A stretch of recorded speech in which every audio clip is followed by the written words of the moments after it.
Kamis pagi dolar Amerika Serikat menyentuh angka 18.014 rupiah. Penguatan mata uang Amerika Serikat ini membuat rupiah kian tertekan dan kembali mendekati rekor pelemahan terendahnya. Level 18.000 rupiah jadi sorotan karena dianggap sebagai batas psikologis. Kondisi ini memicu kekhawatiran terhadap dampaknya pada berbagai sektor ekonomi, termasuk harga-harga bahan pangan.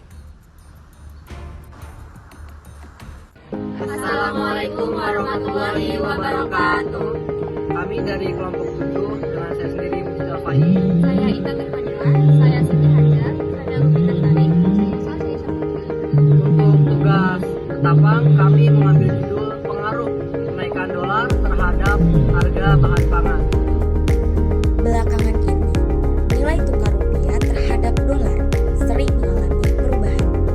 Banyak orang mengatakan bahwa ketika dolar naik, maka harga berbagai kebutuhan juga ikut naik.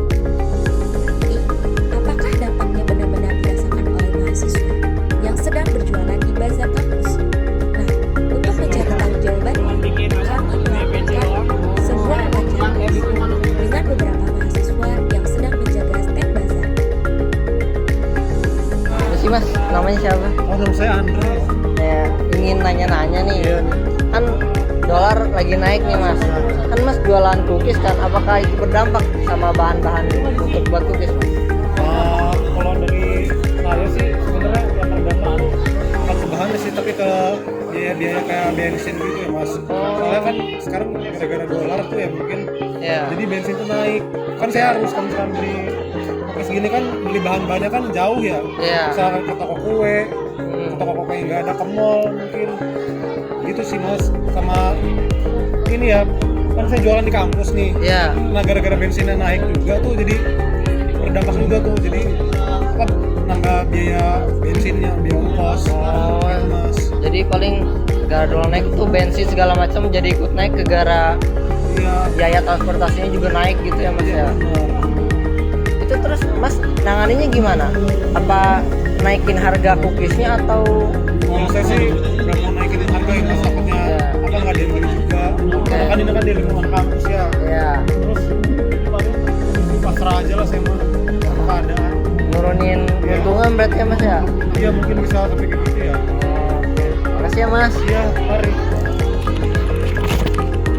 Dok. Gimana? Dengan siapa Mas? Dengan Kak Damar.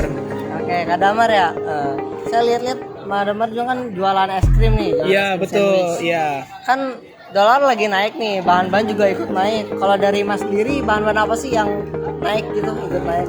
Nah sebenarnya kita kan sebenarnya nggak perlu butuh barang-barang yang banyak ya, cuman dengan kenaikan bensin nih ya kan, kita kenaikan bensin dan juga kenaikan plastik nih, itu tuh sangat berpengaruh banget ya, karena jujur ngerasa jadi beda banget harganya gitu. Oke. Jadi gara-gara kenaikan bensin sama plastik itu harga-harga juga ikut naik ya? Iya betul, kenaikannya jadi ini barang-barangnya. Kalau dari Mas sama kelompok sendiri, gimana sih cara ngatasinnya? Paling sih kita tadi sih karena memang barang-barang naik dan juga jauh ya Kak. Ya. Paling kita tadi akalinnya dengan jadi kita cuma pakai satu motor atau dua motor aja. Jadi manfaatin motornya itu, sama mungkin Oke, kita oke. juga nggak terlalu banyak aktivitas. Jadi kita order gitu di sini gitu untuk barang-barangnya. Oke, supaya mengatasi agar barang-barang yang Mas jual itu naik. gitu Ya ngurangin uang bensin juga karena bensin Iya. yang naik itu sendiri gitu. Oke, makasih ya Mas. Oke ya, makasih.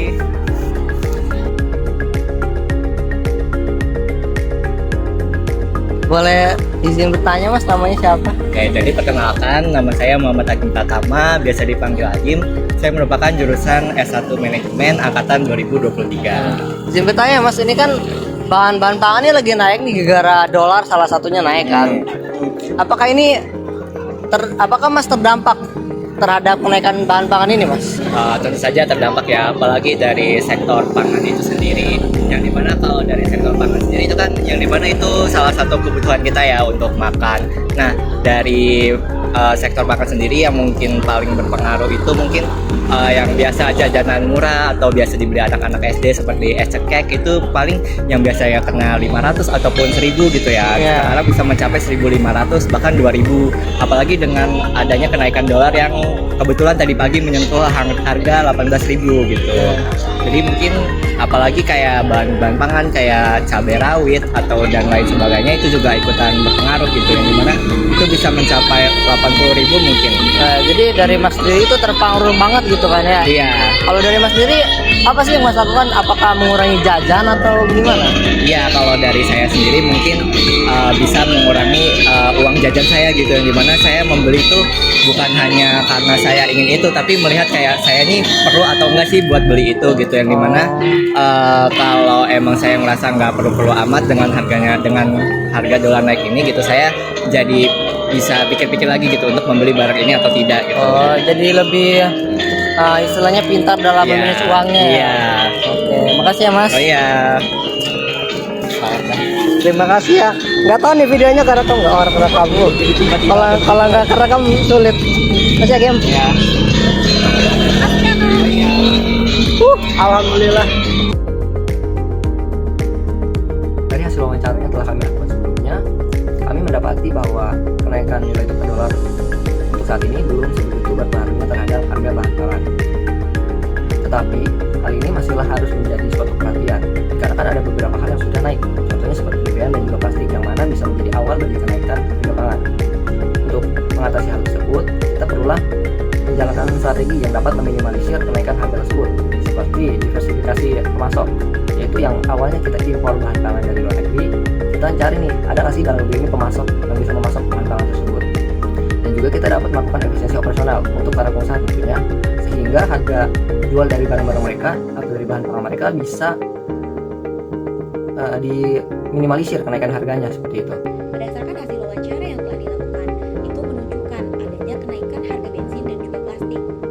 Nah, menurut saya, dengan penggunaan kemasan yang lebih ramah lingkungan, seperti kemasan berbahan dasar dari singkong, hal itu bisa menjadi salah satu solusi, karena dengan memanfaatkan bahan lokal, itu dapat mengurangi penggunaan dari plastik biasa. Nah, dengan cara ini, kita itu tidak hanya mendukung ketahanan pangan, tapi juga dapat mengajarkan anak untuk lebih peduli terhadap lingkungan sejak dini.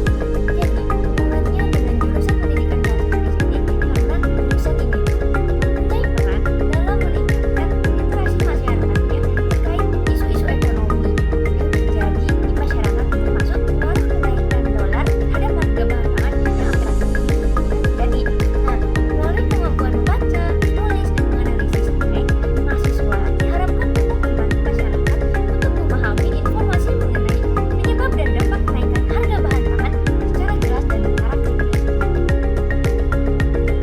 Kenaikan nilai dolar dalam menyebabkan harga bahan pangan naik karena banyak kebutuhan produksi seperti pangan, pupuk, bahan tambahan, dan mesin pertanian yang masih bergantung pada impor. Dan dalam pendidikan kimia ini, hal ini berkaitan dengan pemahaman tentang bahan kimia yang digunakan dalam pertanian dan pengolahan makanan, misalnya seperti pupuk nitrogen, pengawetan, dan zat adiktif makanan lainnya.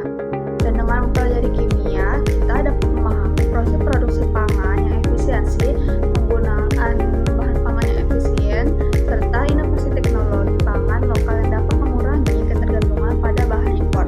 Jadi, pendidikan kimia ini berperan penting dalam mendukung ketahanan pangan dan membantu mencari solusi ilmiah terhadap dampak kenaikan dolar pada harga bahan pangan ini. Dan salah satu isu ketahanan pangan yang saat ini dihadapi oleh Indonesia adalah kenaikan dolar Amerika terhadap rupiah. Dari disiplin ilmu pendidikan kimia, kami dapat berkontribusi melalui edukasi dan inovasi. Pertama, mengembangkan dan mengajarkan pembuatan pupuk organik yang serta pestisida ramah lingkungan dari bahan lokal gitu, sehingga ketergantungan pada produk impor itu dapat berkurang. Yang kedua, menerapkan ilmu kimia dalam teknologi pengolahan dan pengawetan pangan untuk mengurangi kerusakan serta pemborosan hasil panen. Yang ketiga, memberikan edukasi kepada masyarakat mengenai pengelolaan bahan pangan yang aman, efisien, dan bernilai tambah.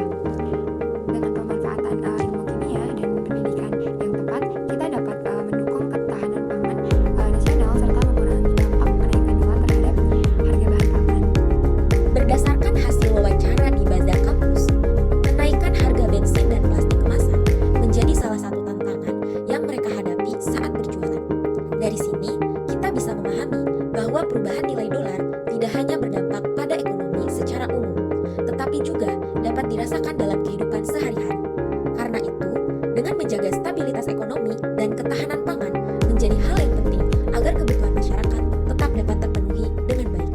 Terima kasih telah menyaksikan video ini.